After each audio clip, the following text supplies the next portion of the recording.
21-year-old Lilie James bashed with a hammer by her former boyfriend and colleague while at work. Their preparation was calculated. It was not a momentary loss of control. It was a premeditated killing that Paul Thijssen carried out inside a bathroom at St Andrew's School.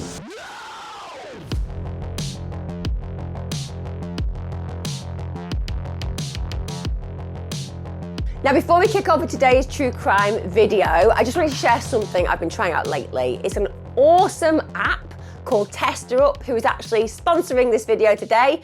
Now, this is a totally free platform and it literally pays you to test different apps and games. All you have to do is sign up, choose a task and start testing. So the other day, I actually downloaded a puzzle game. I honestly spent just a few minutes playing it. Then when I was done, I submitted the feedback and I earned actual money. That's how straightforward it is. Now, one thing that I absolutely love about TesterUp is it's got a really easy registration process. So no complicated steps or fees. And also you can cash out what you've earned within 24 hours directly to your bank account. Plus, and this is unbelievable, you can make up to £80 for each app you test.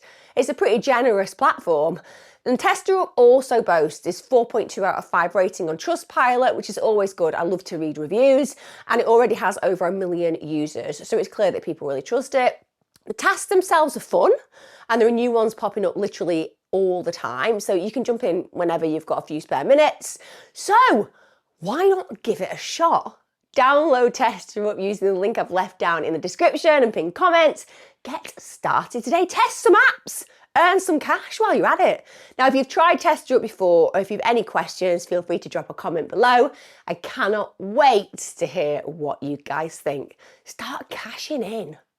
Hi guys, welcome back. Oh, today's case is just so upsetting for just a ton of reasons. One, because just like in all murder cases, it really gets you when you see pictures of potential. And where Lilie James is concerned, there's just such an obvious potential there on every single level. And also, I lived in Sydney for a while in Australia. And so it's a place that's really familiar to me. And imagining that this horrific crime played out there is just truly devastating to imagine. And I promise you, this is also a case, it just reminds us that the people often closest to us in our circle pose the biggest risk. And don't get me wrong, I'm not for 1 minute suggesting that you need to be afraid of your family or friends, but I'm just saying that when you think about murder, often it's that kind of bias that we have to believe that it happens because strangers harm us. But it's just not true statistically, quite the contrary, in fact. And this case really examples it. And like I said, one of the things that you'll note just from the pictures of this particular beautiful young woman and also the clear connection that she has with her family, I think it's so relatable. I think so many of us can see our own children, even ourselves, as Lilie. And when you can kind of really empathise and walk in those shoes, it just brings it home to you in a really hard-hitting way. Also, if you're new to my channel, I release my content twice weekly here. So if you enjoy deep dive crime content, this is definitely the channel for you. And if you haven't subscribed yet, well, why don't you? It'll take you a second. Give me a like as well, because it makes a big difference to me and only takes a millisecond for you. Also, as ever, massive shout out and thanks to everybody supporting me on YouTube membership and on Patreon. Can't make all of this content without you.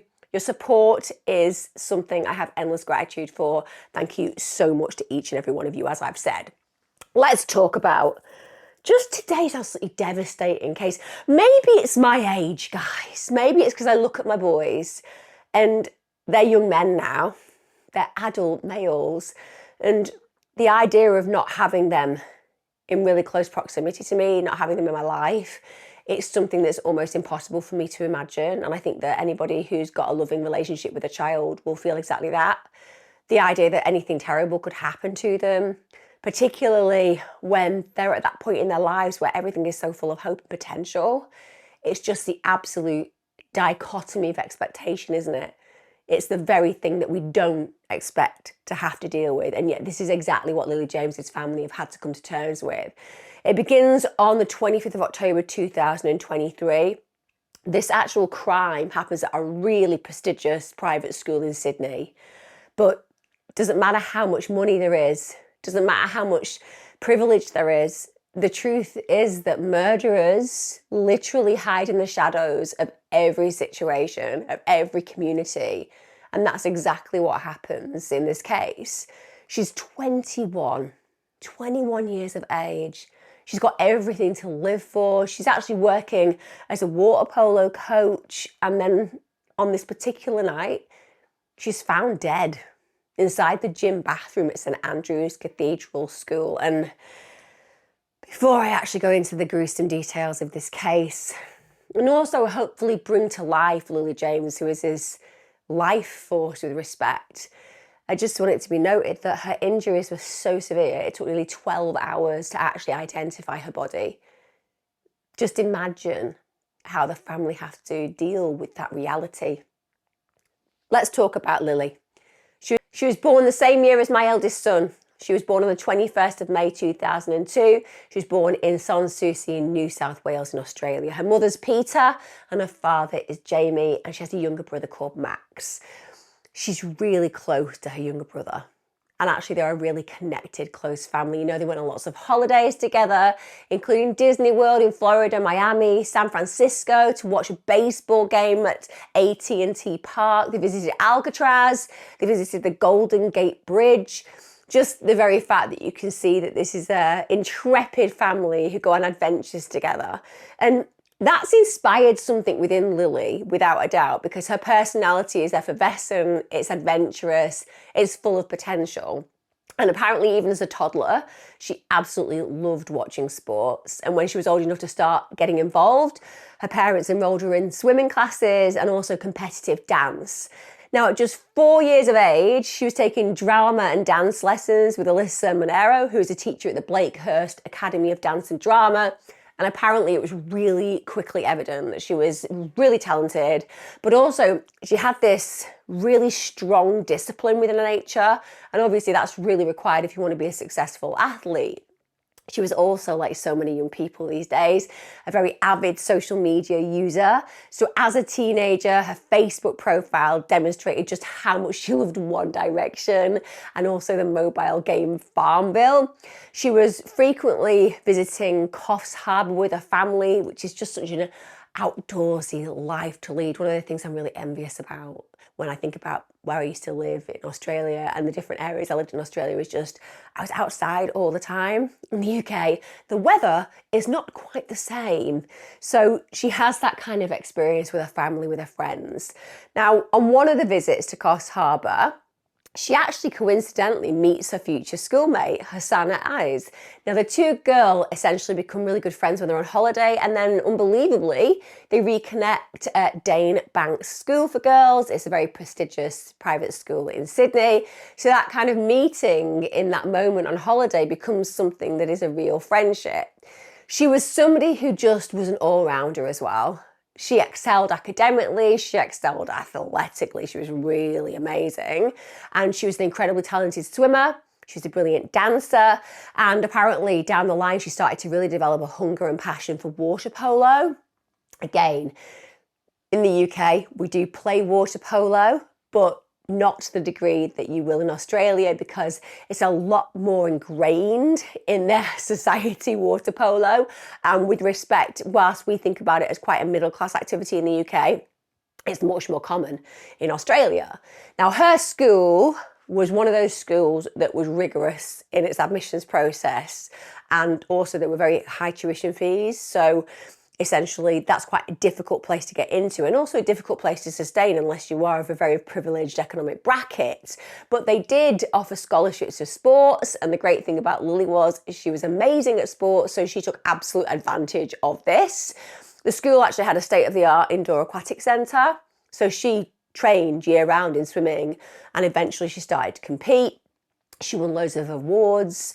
She came second place in the Eisteddfod Ballet dance competition. This is when she performed a monologue from Macbeth, which is just amazing, isn't it? Without a shadow of a doubt. It just demonstrates a confidence, but also a fluency in drama. And it also shows you that this is an individual who just tries everything.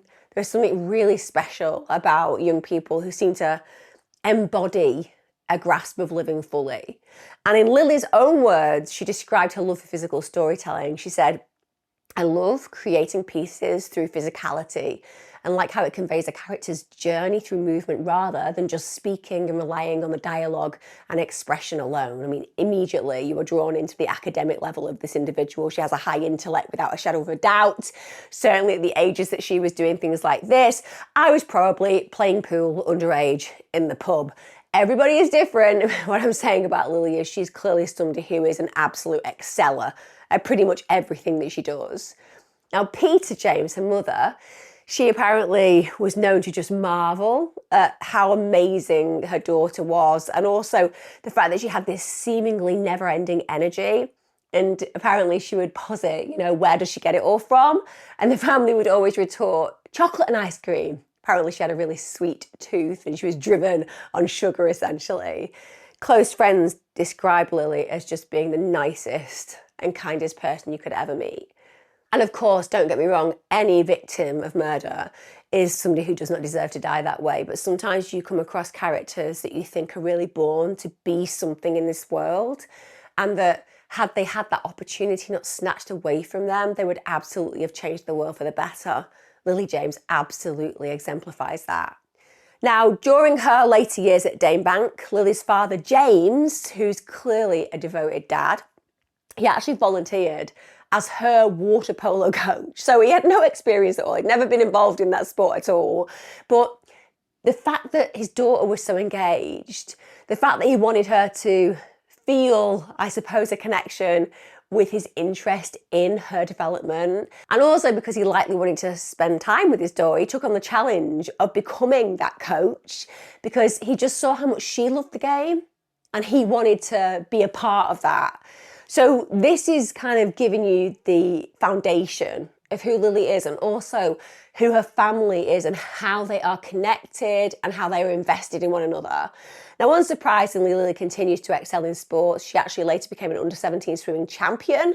She does graduate from Danebank School in 2020, and in 2021 she begins studying sports business at the University of Technology, Sydney. So again, she's carrying on that passion for her sports and likely wanting to make a career out of it. Now, in 2023, because she wants to support herself financially, she ends up working as a water polo and swimming coach at St Andrew's Catholic School. St Andrews, with respect, is literally one of the city's most elite and also most expensive schools. So they charged around $40,000 per year in fees. And that school caters for more than 1,400 students from nursery to year 12. She was, during her time at this school, just known for her passion. They said that she had this incredibly enthusiastic personality, and apparently she became almost automatically a beloved figure among students, among staff, amongst parents. And people described her as more than just a worker, more than just a coach. She was a mentor, she was a friend, she was an inspiration. She was that person that you would remember down the line because she was so effervescent, but also she was just so good at what she did, and she inspired in others the passion that she felt for the things that she was also engaged in. And apparently the people who worked with her on an athletic level, so her students in that way, they said that they just thrived. In fact, one of the examples that they gave was that she could make a really ordinary bus ride to and from competitions into just this really fun and memorable experience for the entire team. Now, let's talk about Paul Thijssen. So Paul Thijssen is the antagonist in this story, in this sad tale. He was born in the Netherlands. His parents are Steph and Esther Thijssen. He's actually an only child. He had an incredibly privileged background. So his parents excelled in their own work. They were wealthy business executives, and they would travel between the Netherlands and Australia. So he is born into the best of everything. He actually attended St Andrews as a student personally from 2015 to 2017. And whilst he was there, Thijssen did really well. He was a sports captain, he was a senior prefect, and then in 2018, he takes on a sports assistant role. But this is before he then heads back to the Netherlands to attend university. But again, what are we seeing here with Thijssen? He's obviously academically very bright. He comes from an incredible background. He's got a foundation of love and support with his parents. And he has these amazing opportunities afforded him because of their financial prowess. Now, after he has completed his degree, Thijssen goes back to Australia in 2022. I'm sure loads of you were aware of this anyway, but in Australia, you do get a lot of people from the Netherlands, from Sweden, from Denmark, etc. They are people who are adventurous in nature. And so you do actually meet a lot of people who don't belong to Australia as citizens when you live in Australia. I was not a citizen myself, but obviously was there for a period of time. And you do meet a whole heap of different nationalities because it is just such a pull, that particular country. It's kind of got everything that you ever want, including Australians who are incredibly funny and lovely. So he goes back to Australia in 2022. There was obviously a pull back to that place because it's such a big, vast area and there are different climates and environments wherever you go. You know, if you're in Sydney, that's a completely different world to living in Darwin, for example. So it holds so many opportunities for young people in particular. He ends up becoming a hockey coach at St Vincent's College in Potts Point for some time. And he also ends up taking up work at St Andrews as a cricket and hockey coach. So again, this is a really athletic guy. He's excelling in every single aspect of his life. He also takes on a role as an after-hours coordinator. The reason for this is obviously it helps to get him experience and it gives him some extra cash. And he's actually studying for a Master of Teaching because he wants to become a PE teacher. And just bear in mind, this particular individual had no previous criminal history. So to all intents and purposes, he seems to be on paper the perfect young man with a perfect future ahead of him, with a perfect family foundation that should suggest that he is the kind of guy that any parent would wish their child to bring home. Now, Lilie and Thijssen end up meeting each other while working. And of course, listen, when you are young and there are attractive people around you, you're going to be interested in them. And without a shadow of a doubt, Lilie and Thijssen are attractive, young, athletic people. What is not to like about who they are on the outside, at least? So this professional relationship, it soon evolves into what I would describe as a casual romance. So this happens around the 9th of September 2023. And according to all parties who knew about this, they actually approached the relationship with a level of maturity, at least from the outside looking in. Lilie did explain to her mother that this wasn't any kind of really serious romance and that she felt that once the relationship had run its course, they'd just go their separate ways with no hard feelings. And Lilie's mum, Peter, said she never had any problems communicating what she wanted and finding out what someone else wanted. So a very transparent reality to Lilie's expectations. She likes him, they're hanging out with each other, but she knows that this isn't something that's going to go the distance. And she's made it clear to people who are close to her and close enough to know about her intimate details that that's the case. Now, friends who meet Thijssen during this particular brief relationship and who knew him prior to this, they said, listen, when we were looking at them hanging out with each other, there was nothing that was concerning to us. And one of Lilie's really close friends said, listen, he was just a really chatty guy. He was really well mannered. He was just a normal guy. So again, what we are seeing here is a man who, when people are close to Lilie and when people actually know him as a friend, he doesn't stand out in any negative way whatsoever. He's just a decent human being as far as people are concerned. Now, understandably, bear in mind they're both working in the same environment, and obviously professional relationships overlapping into personal can often be a problem in work. There are policies and procedures where actually you're not even allowed to date people who are your colleagues at certain places. And certainly as far as Lilie is concerned, she does not want people to be aware of their relationship. So they agree that they're going to keep a secret from their colleagues because of the workplace policies. But Thijssen, and with respect, like a lot of young men, a lot of young women, when you meet somebody, you're really attracted to them, you start hanging out with them, there's some kind of chemistry and je ne sais quoi between you, it can be a challenge to keep that a secret because you're kind of proud of the fact that you've been able to get connected with this person. I think that Thijssen certainly felt that way because he was boasting about their relationship to some students. And again, bear in mind, you just have to take one look at Lilie in a photograph to see that a lot of students would find her very attractive. Obviously, she's an adult, they're younger, but there isn't too much of a gap demographic-wise for them to find her an attractive individual. So Thijssen's going to be aware of that. He's been a young man. He's been around attractive older women. And understandably, he probably feels he's got some bragging rights because Lilie is a very successful, attractive young woman. Now, the relationship comes to an end very quickly. 23rd of October 2023, it's just 5 weeks after they commenced on this kind of casual situation, it ends. So it's Lilie that actually breaks up with Thijssen. And the reason for that is she says, you know, we have common interests, we enjoy sports, we enjoy athleticism, there's certainly those connectors, but I don't feel it's enough to sustain a meaningful relationship. And power to her, because at the end of the day, it's quite awkward when you're in a relationship with somebody that you know it's not going to go very far and they get maybe a bit more invested and you start realising that you're going to affect their feelings negatively unless you let them know early doors that this isn't going to work out. And I have absolute respect for Lilie because I don't know about you guys. I don't know about you guys. I don't know about any of you guys in your situation. Maybe you're all very mature. But for me, just to give you an example, when I was a late teenager, I got my best friend to ring my then boyfriend and to pretend to be me. And she didn't even have a voice like mine. That's how immature I was when I need to exit a relationship. Unfortunately, my best friend is no longer with us in this dimension, so if I decide to divorce Pete, she's not going to be available to try to mimic me in some way as I phone and say the relationship's over. But on a serious note, I just have such respect for this young woman because she obviously doesn't want to play with his feelings. She obviously wants to make sure that he understands where they are, and she wants to navigate a relationship after this that's positive. And she's a young woman. And she's doing all that of her own volition for the right reasons. And she reassures him at this point, there's no one else involved in the relationship. It's not that she's met somebody else. And certainly it's not that there's anything wrong with him. But she doesn't feel the same way. And of course, we all know that when somebody says, it's not you, it's me, that what you're really saying is, it's absolutely you. It's not me. I just don't really like you.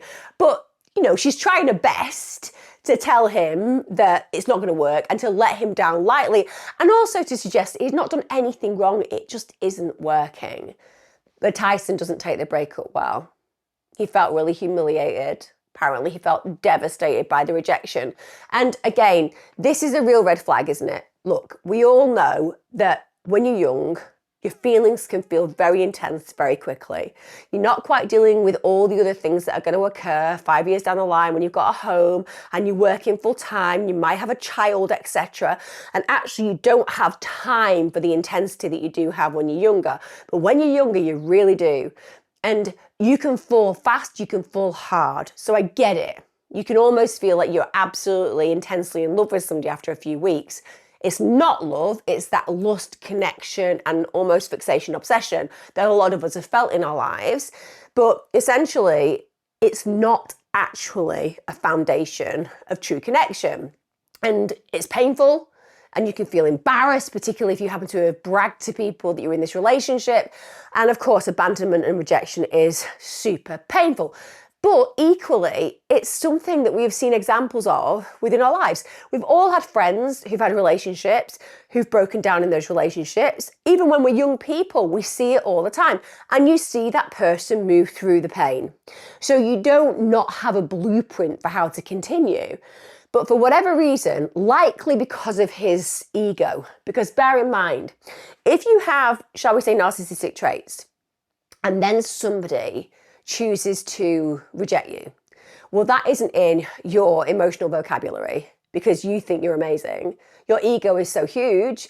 And even though you have a deep sense of inferiority at your core, which makes rejection really problematic because it kind of compounds this feeling within you that you secretly know about yourself but want to deny, that can, of course, evoke some very powerful feelings.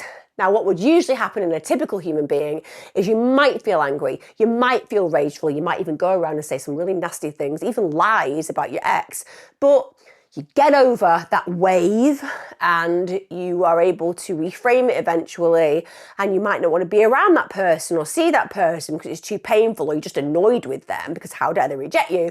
But even for the average person with a few little narcissistic traits, maybe a little bit of egocentricity, you can go through it. But if you do have more of a pure experience of narcissism within your personality, then it's how dare you? How dare you make me feel small? How dare you reject and abandon me?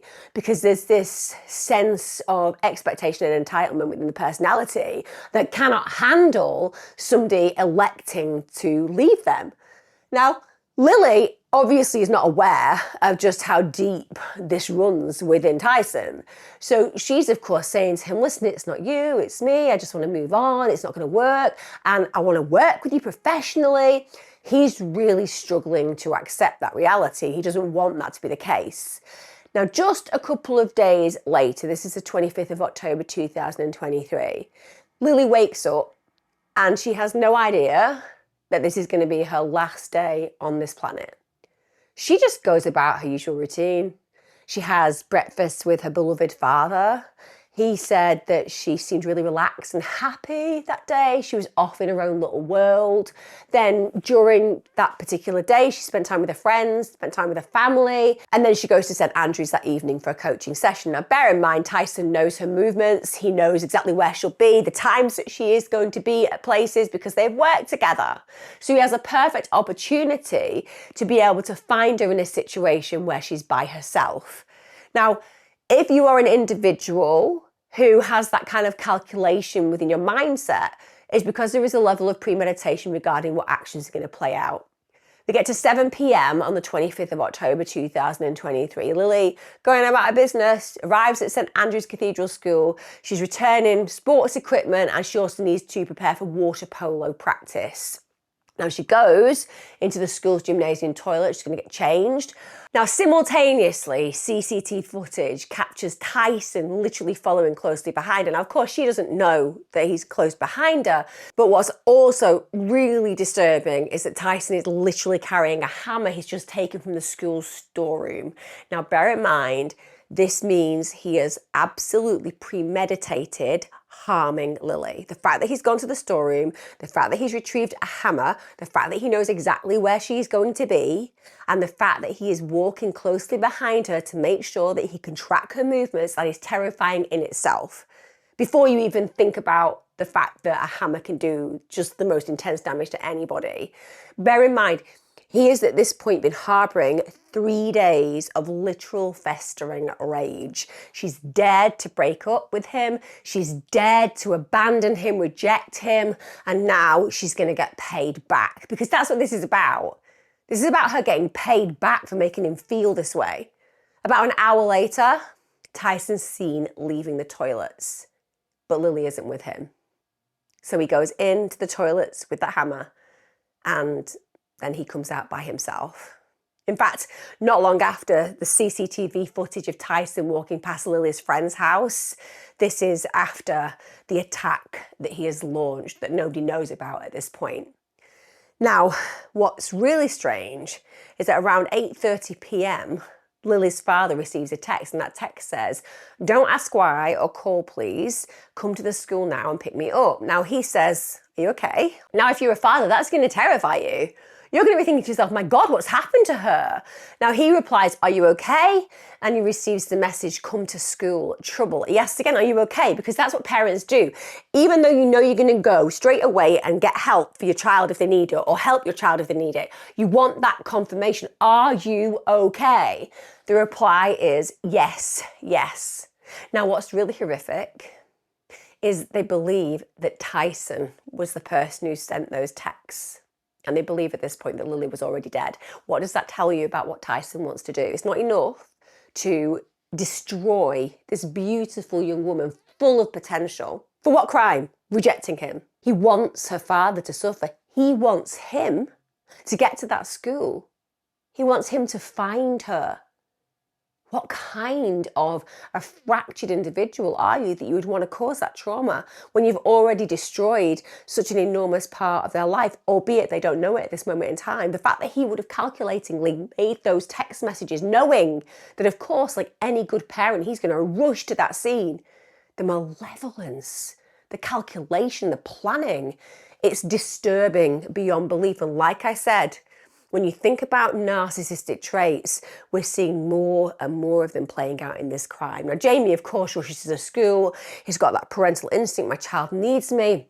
And he actually goes in and finds Lilie's desk with her bag and her pass still there.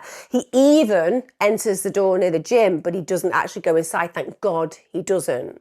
So now we have her father absolutely fraught about where on earth his daughter is. He doesn't know. Fortunately, he doesn't find her, but he knows that she is in some sort of trouble.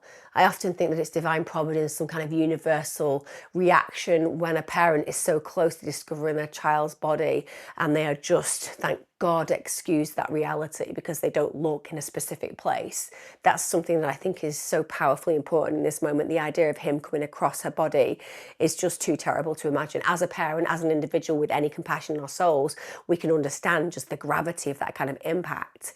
Now, of course, Thijssen, he has committed the unthinkable. And he doesn't want to get caught for this, guys.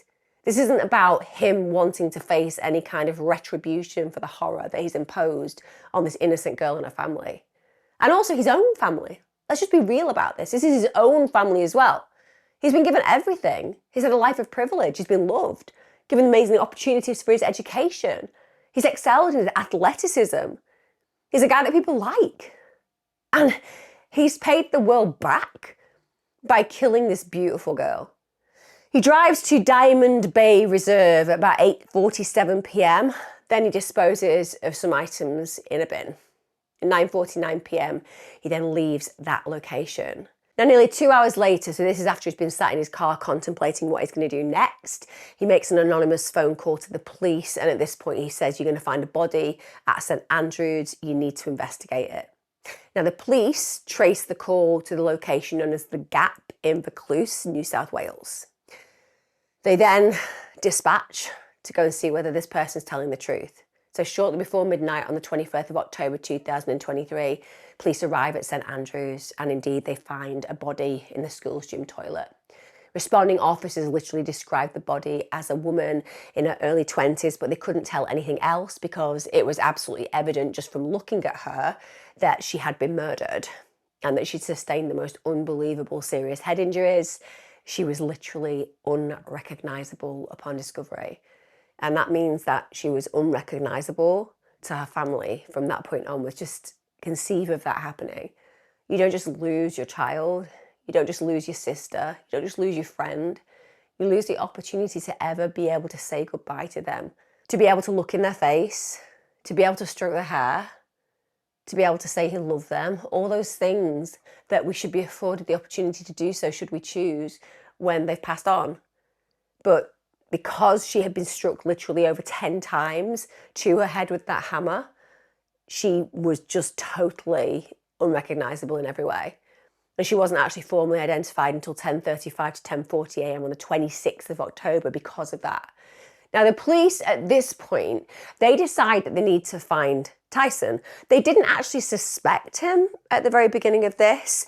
They just felt like he was somebody that could maybe aid their investigation. So on the 26th of October, this is around 1 a.m, they suddenly find themselves not just dealing with one potential crime scene where Lilie is concerned, but also there's now a second crime scene that gets established. So 11 kilometres away from St Andrews at the Gap in Vaucluse, they believe that something has played out and that something could involve a dead body. So it's 9 a.m, the police helicopters and boats arrive at Vaucluse. They start doing line searches around South Head Reserve and the police are patrolling the coastline. The area around the cliff edge at Diamond Bay, that's cordoned off. Also a bin was also sealed off with a police rescue tent set up nearby. At 5 p.m, they find a backpack. That backpack has Thijssen's personal belongings and in that backpack, they find a hammer. So now they're connecting one crime scene with the other. Police at this point conclude the hammer was the murder weapon that had been used to kill Lilie. So they've got the guy, but they haven't actually got their guy. But they have a strong sense that they may be looking for a body as opposed to finding a live perpetrator. Approximately 4:30 a.m. on the 26th of October 2023, St Andrews had to send an email to all of their students and parents. They basically said, listen, the school's going to be closed for the rest of the week. There's been a critical incident. And that's exactly what had happened. There was a critical incident, so critical that Lilie was never going to get the option to wake up again. At 6:30 a.m, there was another text message that was basically sent out to assure parents that no students had been involved in the incident, because understandably when you send out that kind of message, parents immediately start being concerned about their own child. The school went out of their way to do their best. They brought in school counsellors. They wanted to make sure there was professional support to the students, to the parents, of course, to the other teachers, the colleagues. And of course, what was really upsetting for the school and the students is that at this point in time, many of them were taking the highest school certificate and final year international baccalaureate exams. And so they actually had to be relocated to separate buildings, and they had to take place. But understandably, students would have been absolutely beside themselves. We're talking about a much loved teacher, coach, who has literally been murdered on school premises. Now at 8 a.m. on the 27th of October 2003, police end up returning to the scene of the second crime area with ambulances, and the reason for that is a body has been spotted on the rocks beneath Diamond Bay Reserve by a group of tradesmen who are basically working nearby on a construction site at the top of the cliff. So the police are notified at this point, and the rescue team is organised to retrieve the body. And I think we all know who that body is going to be. So at 12:15 p.m, they retrieve the body. A rescue bomb disposal unit, marine unit and Westpac rescue helicopter successfully retrieve it. And at this point, they report the body to be male. It's transported at 3:30 p.m. from a blue forensics tent. Fingerprints are taken, cross-referenced with prints from the Dutch embassy, and they confirm the body did belong to Paul Thijssen. Police are able to confirm that he arrived at the Gap at 10 p.m, but they don't actually know what he did before contacting emergency services at 11 p.m. On the 27th of October 2023, the first statement by Lilie's family is released. And it states, she was vibrant, outgoing, very much loved by her family and friends. We are tremendously grateful for the support of our community at this difficult time. As police investigation is underway, we will not be providing further comments. Students, friends and colleagues of Lilie, they were all posting on social media their feelings about her, just expressing their condolences.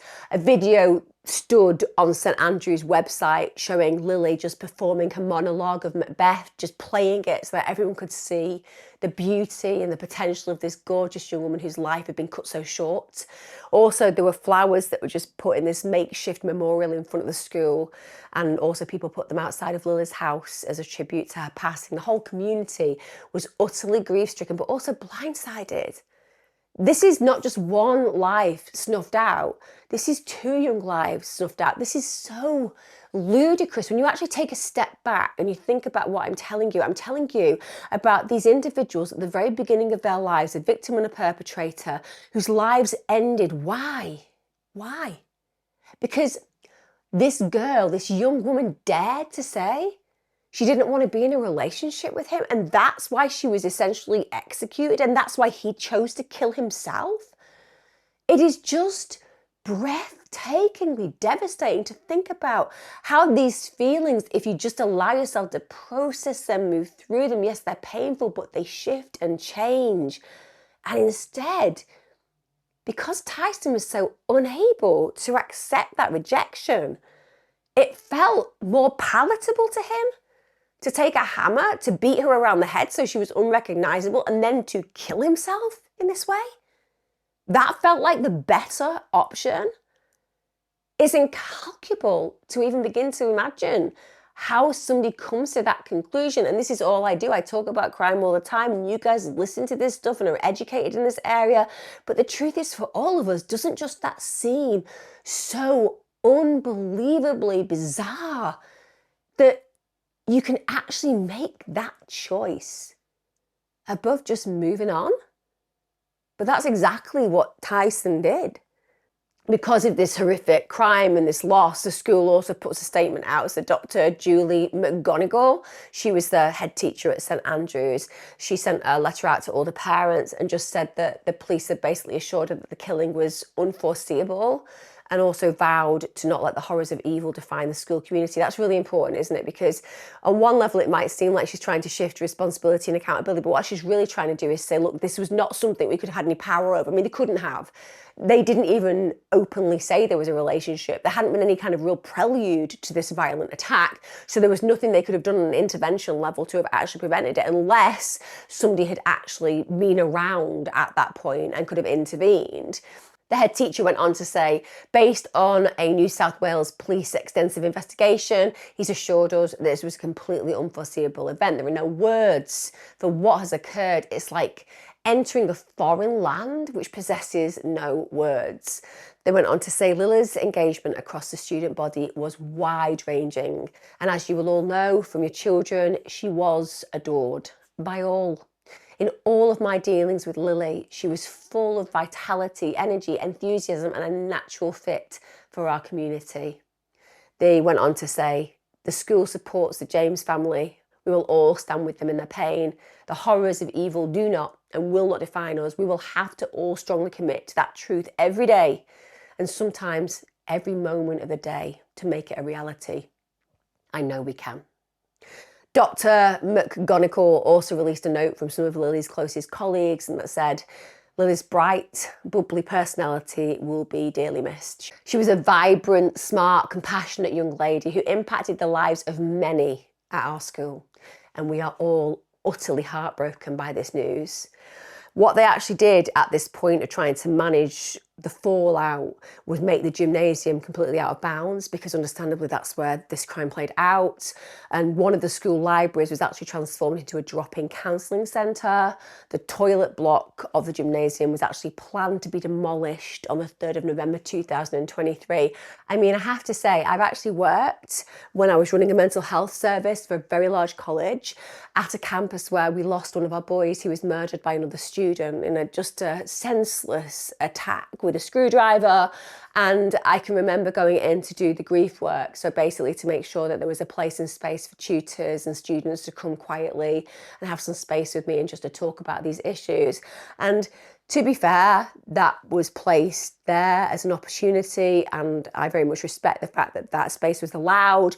But when you think about this school, they've just gone above and beyond, haven't they? The idea of like demolishing the area that she lost her life, that says something about the ultimate respect that they want to show her. They don't want anybody to see anything of that space and place where that amazing girl lost her life.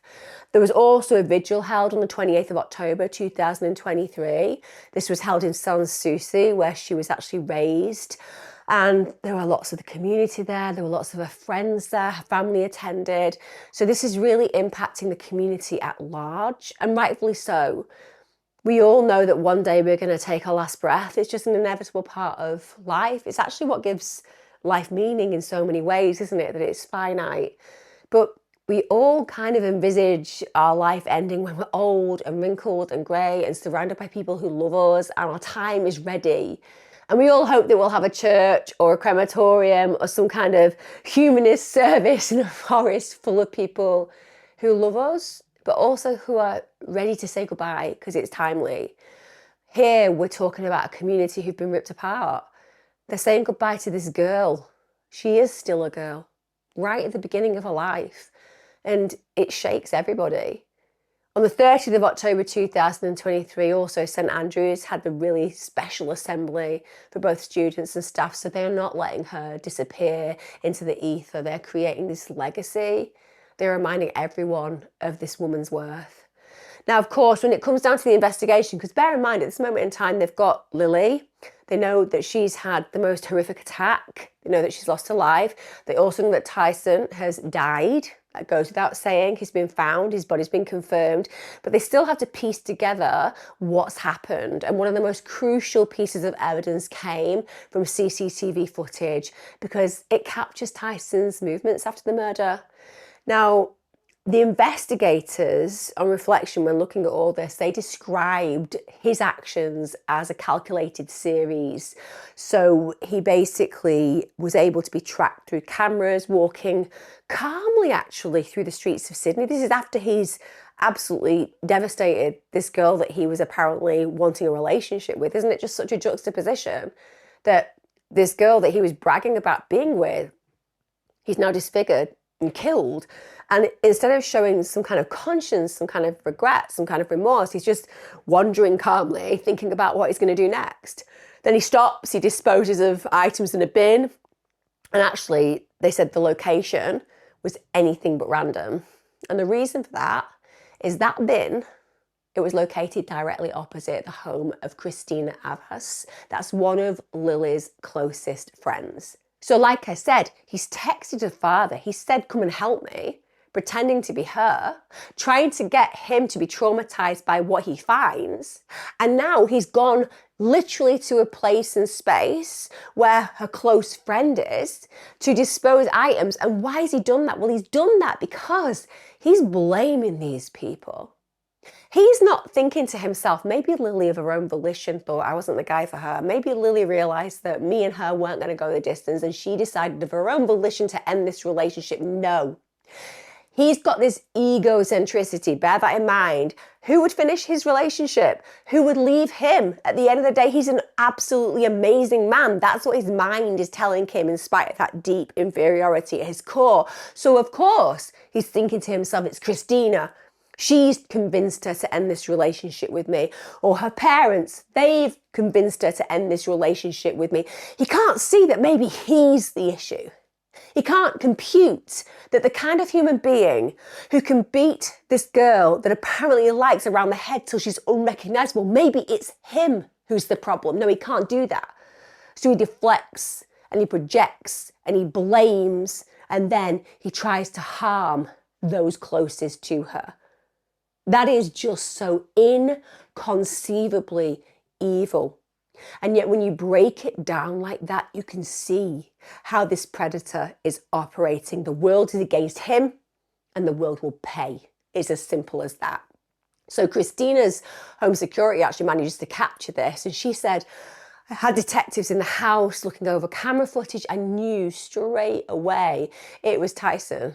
It's so confronting because you know, you'd never really think that you'd go through something like that. And this is how disassociated from reality Thijssen is, because this is not what's happened. He's built these pictures in his head. He's created this narrative that doesn't exist, where he's blaming other people and wanting to punish other people. He can't actually just see that he is the problem, and that actually maybe he could have been his own solution by realizing that it's okay for other people to make choices that you might not like. That's okay. That's about being human. But the controlling nature within him that others may never have noticed, but's bubbling beneath the surface, that is what lingers beneath, and that is what is truly dangerous about this man. Now, the investigators, they want to figure out, who is this guy? You know, have we missed something? Have people missed something about this man? Because we seem to have gone from 0 to 1,000 so quickly when you look at the scale of this particular murder. And that's when they start to unpick the truth about this predator. So they start to find out that this carefully maintained image as this trusted sports coach and, what can we say, model citizen is just masking something deeper and far, far darker. Now, a breakthrough really comes when a previous girlfriend comes and tells her story. Now, it's remained anonymous, her name, because obviously she deserves her safety, and also nobody deserves a piece of somebody when we're talking about a crime so grievous. You can imagine that her life would be affected if people knew who she was. Because actually some people might say, well, why didn't you do something about this? Maybe if you'd acknowledged this kind of man's actions and you'd complained about him or you'd warned other people, this wouldn't have happened. And of course, that isn't how it works in life. We go through our relationships and we deal with some traumas within them at times. We don't think about then warning other people about that situation because we only have our subjective experience within the relationship, and often we blame ourselves for things that have happened. So they keep her name anonymous. She said, listen, this guy was so controlling. Also, his control escalated over time. She said, he was, I would say, kind of obsessive, just had a lot of need for attention, was always wanting me to share my location, was really insisting on being in my Facebook and Instagram profile pictures. So basically territorial in nature, isn't he? He wants to be around her, he wants to be pictured with her, he wants everybody to know this is my girl. And the power and control over a period of time escalates in a way that is damning for him and also for her, makes her feel very uncertain in their relationship. She also said that after one time that she attempted to break up, again, she uses the word attempted breakup because this guy doesn't take no for an answer. And even when he's had to accept the answer, he still doesn't take no. That's why Lilie ended up dead. She said that at this point, Thijssen punched a tree in frustration. And he apparently said this was because he can't punch the one thing I want to. So he's indicating he'd like to punch her. Then he starts stalking her. So he's spotted outside her home, lurking there. Apparently he was spotted at dawn on multiple occasions. And she said that if she had to describe his behaviour, it would be described as unhinged and deranged. And this again plays in, doesn't it, to the perpetrator's playbook of escalation.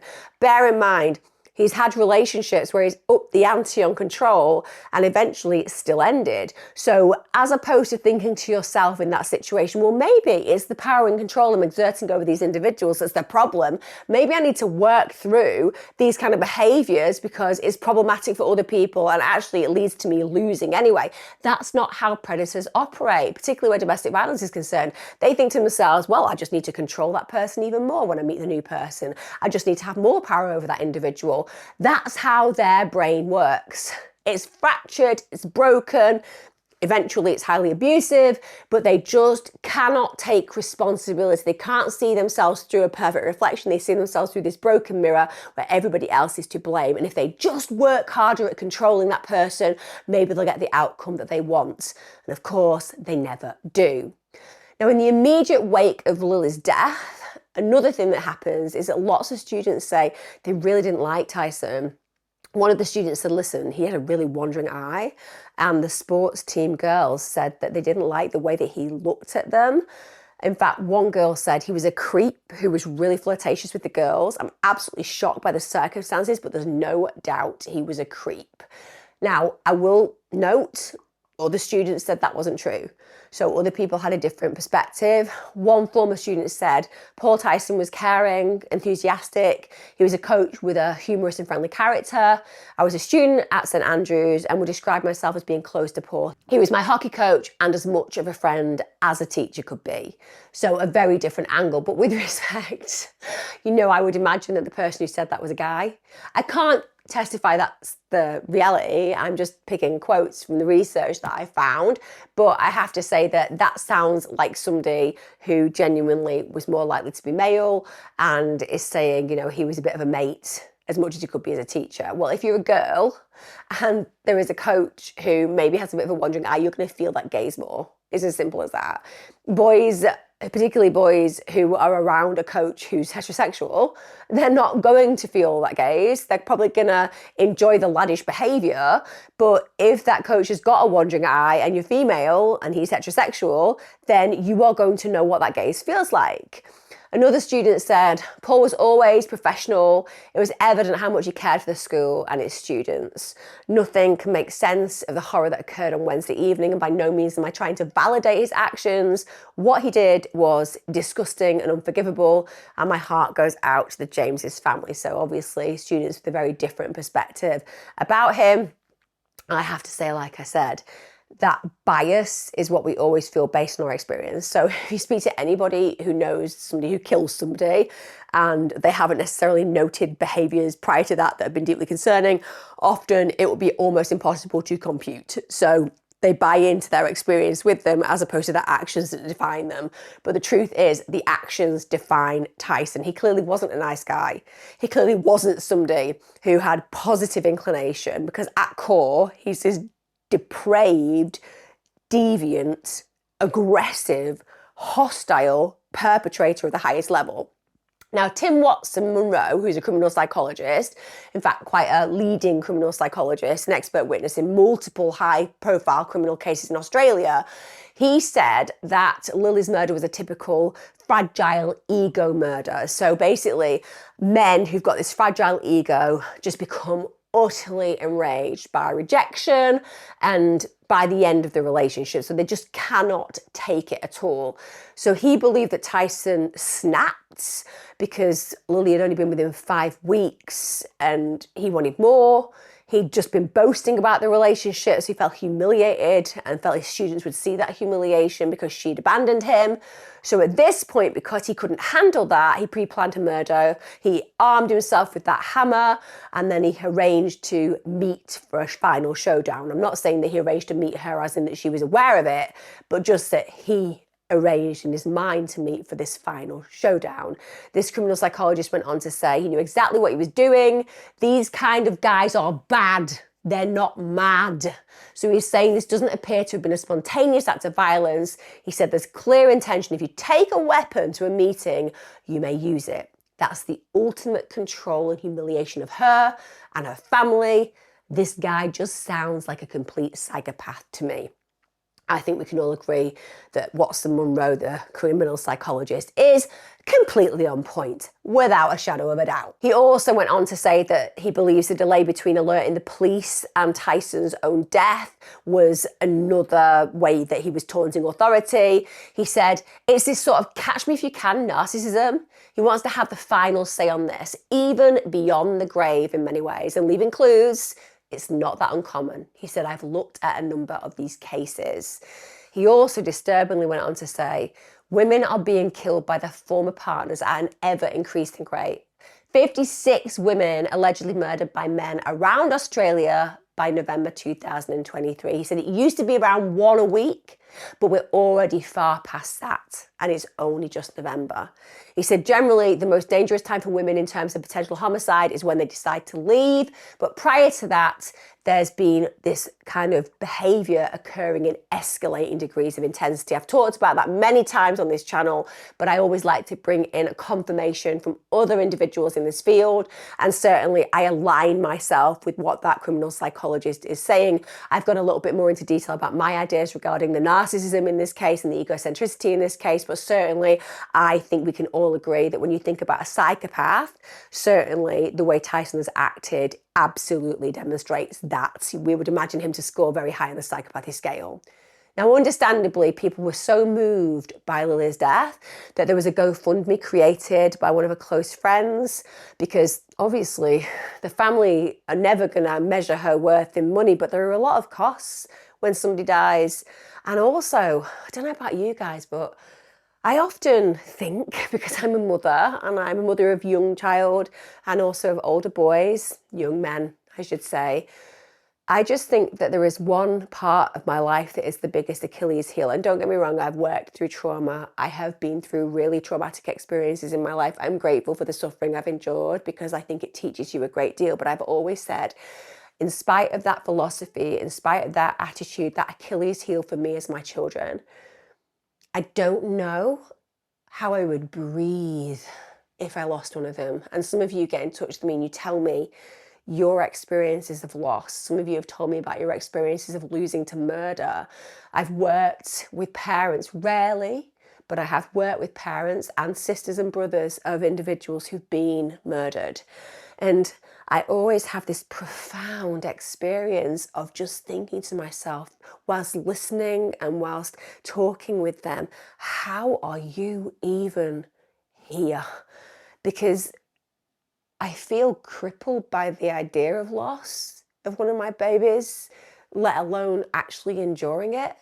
And money, whether we like it or otherwise, is so important. And I think to myself, like, certainly I wouldn't be able to work if I lost my child. I would need a long period of time to move through some of the immediacy of that agony, and I don't know how long that would take me if I could ever get through it, but I can tell you what would ease some of the psychological burden that goes with that, and that's having some money that could protect my family that remained.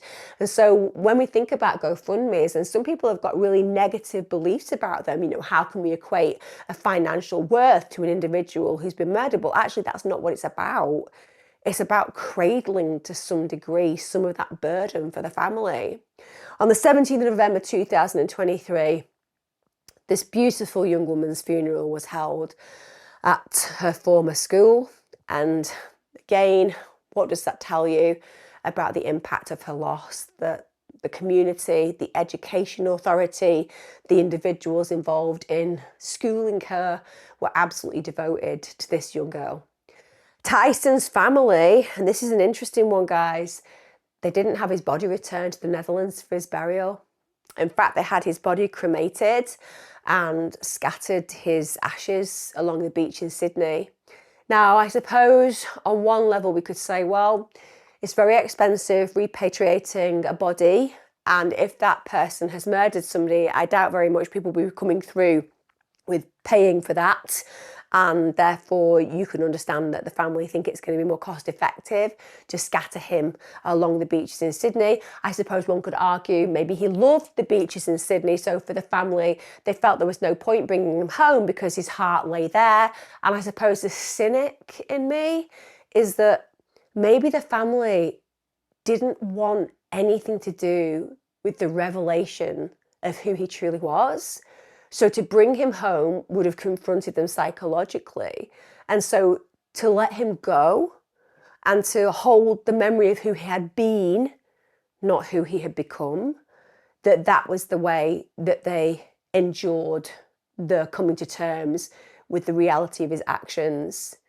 Now, another thing that happened during this case is that Lilie's death became pretty big controversy over the use of generative artificial intelligence. Now, I know that generative artificial intelligence is growing. I know that we're all very aware of it. I always think that one day I'm going to have a robot and it's going to murder me. I just think that's the way we're heading. Sorry, but I do. I have these fears because you know what? The pull of having a robot clean my house, that would, with respect, appeal to me. You know, it wouldn't moan, it would get the job done, and I'd probably only have to pay out once. But then it gets hacked and it murders me. That's the way my brain goes. So I know that AI is incredible, but I also think it's really worrying. But what happened in this case is there was a poll introduced by Microsoft Star on a Guardian article, and I kid you not, it asked whether they thought Lilie had died by murder, suicide, or an accident. As if that was a question that should ever have been posed. Now, understandably, you guys, people like me and you, we aren't okay with that kind of question. So this poll got absolutely condemned, and rightly so. People were saying this is disgusting, this is absolute poor taste. And actually some critics mistakenly believed that it was the Guardian staff who'd written it, which they hadn't at all. And this actually led to calls for Microsoft to limit its use of generative AI in news-related contexts. You know, when that door gets kicked open, things get through that shouldn't. Now, there happens to be a coronial inquest scheduled for this month. I'm doing this in March 2025.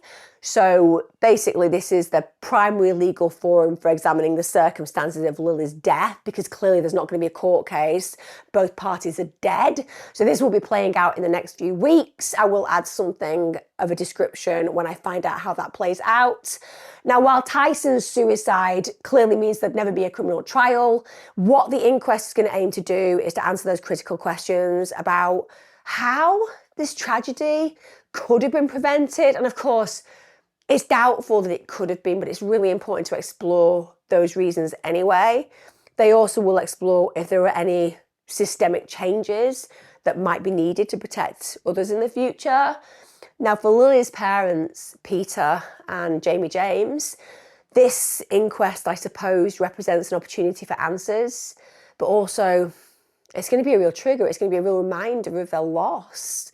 And Jamie, her father, rightly stated, you're left with questions that we could have asked him. I'm not saying he would have answered it, but we could have asked him some things that happened that night that only he knows. And that's so powerful, isn't it? Because it's never going to bring you closure. Listen, I've watched, learned, been involved in restorative justice programs because one of the things I used to do is work with young offenders. And I understand that victims and victims' families can sometimes benefit greatly from facing and confronting the individuals who've caused them pain. And it can actually be a really healing process. It can also be really hard because you don't always get the answers that you want, but I get it. I get the fact that both Jamie and Peter probably feel to themselves, if there was a court case, if he was held to account, maybe we would understand more how this kind of a crime can play out, how we lost a child that we adored, how this man justified his actions or indeed regretted his actions, but none of that will play out because he's dead. He'll be in a very different place, however, to where Lilie James is. I have no doubt whatsoever about that. Lilie James, in my opinion, didn't get to live out the life she absolutely deserved in this universe, in this paradigm, in this place. But everything about her nature speaks of something beautiful, something deserving of bliss. And I genuinely feel that Lilie James will be experiencing bliss. And one day I genuinely believe they should be reunited with those people who adored her, and so many adored her. Equally, where Thijssen is concerned, it will be a lot less bliss and a lot more blistering. I'd love to know your thoughts on this case, guys. Like I always say, sometimes crimes happen in such a grotesque, out of the blue manner that it's almost so blindsiding you can't imagine that it could play out in reality. This case examples that perfectly. And also, it's a reminder to just note the subtle idiosyncrasies about certain human beings.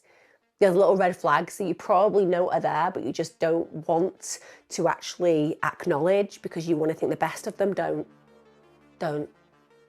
When you see these things, maybe a little bit too controlling in nature, maybe a bit predatory around others, don't give them the benefit of the doubt. Like I always say, get out. And Lilie did get out. Just sadly, this man's claws were far too sharp and far too fast. Let me know your thoughts, guys. Leave your comments below, as ever. I'll see you again next time. Be safe.